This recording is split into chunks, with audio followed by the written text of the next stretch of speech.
BTech mechanical engineering എടുത്തവർ കുറച്ച് ശതമാനം ആൾക്കാരെങ്കിലും എന്നെ പോലെ ആയിരുന്നായിരിക്കാം. കുറേ പുതിയ കാര്യങ്ങൾ പഠിക്കാം എന്നൊക്കെ വിചാരിച്ചാണ് നമ്മൾ പോകുന്നത് കോളേജിലോട്ട്. മെക്കാനിക്കൽ എഞ്ചിനീയറിംഗ് ഒക്കെ പഠിച്ച് നമുക്ക് വണ്ടിയെക്കുറിച്ച് പഠിക്കാം, അങ്ങനെ കുറേ പുതിയ കാര്യങ്ങൾ ഉണ്ടാക്കുന്നതിനെക്കുറിച്ച് പഠിക്കാം എന്നൊക്കെ വിചാരിച്ചാണ് നമ്മൾ പോകുന്നത്. അങ്ങനെ അവിടെ ചെന്നപ്പോഴാണ് മനസ്സിലായത് ഇതൊന്നുമല്ല പഠിപ്പിക്കുന്നത്.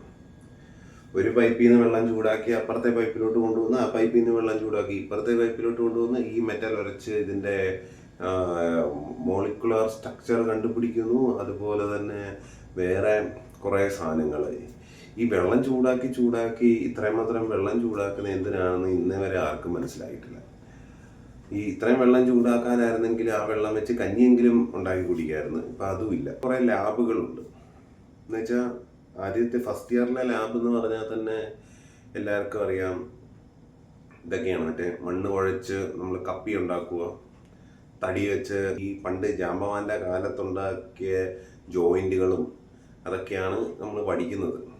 ഇപ്പം എനിക്ക് തോന്നുന്നു മാറി. പക്ഷേ ഞാനൊക്കെ പഠിച്ച സമയത്ത് ഇതൊക്കെയായിരുന്നു. ഇപ്പം ഇങ്ങനെയാണെന്ന് അറിയില്ല, ഇതൊക്കെയായിരുന്നു. ഇതൊക്കെ ചെയ്യുമ്പോൾ നമ്മൾ വിചാരിക്കുന്നത് ദൈവമേ ഇതൊക്കെ എവിടെയാണ് ഉപയോഗിക്കുന്നത്? കാരണം നമ്മളിതൊന്നും കണ്ടിട്ടില്ല.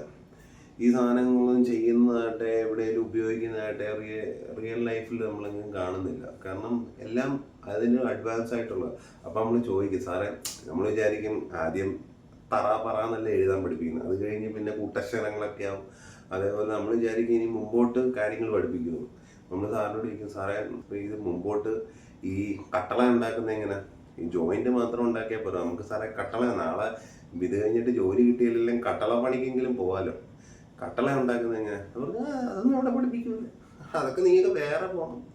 ഇവിടെ ഈ സെമ്മിലേക്ക് വേണ്ടി ഇത് വേണേ പാച്ച പരീക്ഷയ്ക്ക് എഴുതിയ മാർക്ക് കിട്ടും, അത്രേ ഉള്ളൂ. അങ്ങനെ നമ്മൾ ഫ്യൂച്ചറിൽ വല്ലതും പഠിക്കാൻ പറ്റുമെന്ന് പറഞ്ഞ് മുമ്പോട്ട് പോയി. എല്ലാ ലാബുകളും ഇത് തന്നെ. എനിക്ക് തോന്നുന്നു 5ാമത്തെ 6ാമത്തെ സെമ്മിലും കണ്ടാന്ന് തോന്നുന്നത് ഹീറ്റ് എഞ്ചിൻ ലാബ് എന്ന് പറഞ്ഞ ലാബുണ്ട്. ഒട്ടുമിക്ക ആൾക്കാർക്കും അറിയാം. ആ ലാബ് എന്ന് വെച്ചാൽ ഈ എൻജിനുകളെ വണ്ടിക്കകത്തിലും ഒക്കെ യൂസ് ചെയ്യുന്ന ഡീസൽ എൻജിൻ, പെട്രോൾ എൻജിൻ, അതിനെക്കുറിച്ചൊക്കെയാണ്. അപ്പം നമ്മൾ വിചാരിച്ചു ഇതങ്ങോട്ട് കഴിഞ്ഞാൽ നാളെ വണ്ടിയുടെ ബോണറ്റ് ഉണക്കുക, എല്ലാം ശരിയാക്കുക. ഈ നമ്മൾ റോഡിൽ കണ്ടിട്ടില്ലേ പല ആൾക്കാരും വണ്ടി കേടാവുമ്പോൾ തുറന്നു നോക്കുന്നത്? അതിനകത്തിൽ ഒരു ബോൾട്ടിൻ്റെ പോലും പേരറിയാത്തവരാണ് ഒരു 90% ആൾക്കാർ, ഞാനുൾപ്പെടെ.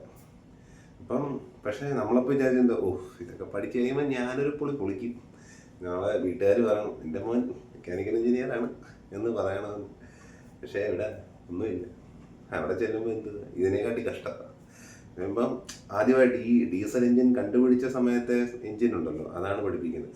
സാറേ ഇതിനകത്ത് കുറേ നമ്മൾ ഈ നെറ്റിലൊക്കെ കാണുമല്ലോ കുറേ ഇന്നോവേഷൻസ് ഒക്കെ സംഭവിച്ചത്. സാറേ ഇതൊക്കെ പഠിപ്പിക്കുമല്ലോ. ഇത് പാച്ചാൽ മതി, ഇത് പാച്ചാലേ മാർക്ക് കിട്ടും, അല്ലാതെ മറ്റേതൊന്നുമില്ല. അല്ല സാറേ നമ്മൾ ഇപ്പം ഫ്യൂവൽ ഇഞ്ചക്ഷൻ, അതുപോലെ തന്നെ പല പുതിയ സാധനങ്ങൾ വന്ന് ഫ്യൂവൽ എഫിഷ്യൻസി വേണം, അത് നിങ്ങൾ വേറെ പോയി പാച്ചോണം. ഇവിടെ പരീക്ഷയ്ക്ക് സിലബസിൽ ഇതാണ്, വേണേ പാച്ചാൽ മാർക്ക് കിട്ടും. അങ്ങനെയായിരുന്നു ബിടെക്. ലാബുകളും കാര്യങ്ങളും. ഇലക്ട്രിക്കൽ ലാബൊക്കെ ഉണ്ട്. ഇലക്ട്രിക്കൽ ലാബ് ഇതിലും കോമഡിയാണ്. ഇലക്ട്രിക്കൽ ലാബ് നമ്മൾ ബോർഡൊക്കെ വെച്ച് ഇത് മറ്റേ ഫ്യൂസ് നിങ്ങൾ കണ്ടിട്ടുണ്ടോ എന്നറിയത്തില്ല, മറ്റേ ഇങ്ങനെ വയറ് കെട്ടുന്ന ഫ്യൂസ്. ഇപ്പം എല്ലാം ELCB ആയല്ലോ. ഫ്യൂസും ഒക്കെ സെറ്റ് ചെയ്ത് നമ്മൾ വിചാരിച്ചാൽ നാളെ വീടിൻ്റെ വയറ് വലിക്കാൻ പറ്റും. ഇലക്ട്രീഷ്യൻ പണിക്കെങ്കിലും പോവാം. നാളെ വീടിൻ്റെ വയറൊക്കെ വലിച്ച് ഒരു കലക്കും. എവിടെ കറണ്ട് അടിക്കുന്നത് മാത്രം മിച്ചം. ലാസ്റ്റിൽ അവർ സപ്ലൈ കൊടുക്കും. അപ്പോഴാണ് മനസ്സിലാവുന്നത് എവിടൊക്കെയായിരുന്നു പൊട്ടലും ചീറ്റലും. അങ്ങനെയായിരുന്നു ബിടെക്.